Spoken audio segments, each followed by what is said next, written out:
Have you ever looked up at birds and wondered what it would feel like to fly? In the hills of Italy, over 500 years ago, a curious boy named Leonardo da Vinci was asking himself the very same question. But Leonardo didn't just wonder, he was about to make a discovery that would change everything.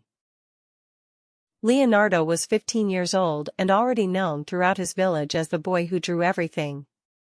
While other children played games, Leonardo filled page after page with drawings of flowers, animals, and strange machines that existed only in his imagination. But there was something that fascinated Leonardo more than anything else: birds in flight. Everywhere he went, his eyes would drift skyward. How did they stay up there? What was their secret? Most people never thought to ask such questions, but Leonardo's mind was different. For months, Leonardo tried to solve the mystery of flight. He drew machine after machine, contraptions with flapping wings like bats, devices that spun like maple seeds. But something was missing. Every design felt wrong, and Leonardo couldn't figure out what he was doing incorrectly. One evening, feeling discouraged, Leonardo climbed to his favorite hilltop.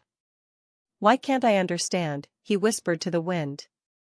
The birds made it look so easy, gliding and turning without effort. But how could a person, so much heavier than a bird, ever hope to fly?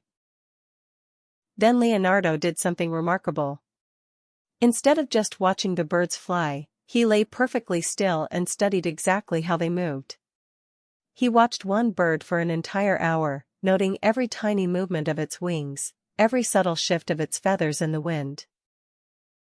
And then it happened, the moment that changed everything.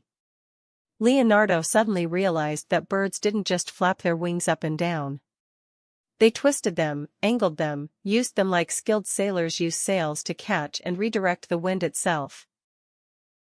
Leonardo jumped to his feet and began moving his arms like wings, trying to feel what the birds felt. This was it. The secret wasn't just about flapping, it was about understanding the invisible rivers of air that flow all around us. Birds were expert navigators of the sky. That night, Leonardo drew like never before. Instead of flapping wings, he designed machines with fixed wings that could glide and turn by shifting their angle to the wind. He had discovered the principles of flight that wouldn't be fully understood by others for another 400 years. Leonardo's flying machines were never built in his lifetime, but his discoveries lived on in his notebooks. Today, every airplane that soars through the sky uses the same principles that curious boy figured out by simply watching and thinking differently. Sometimes the biggest breakthroughs come from asking the questions nobody else thinks to ask.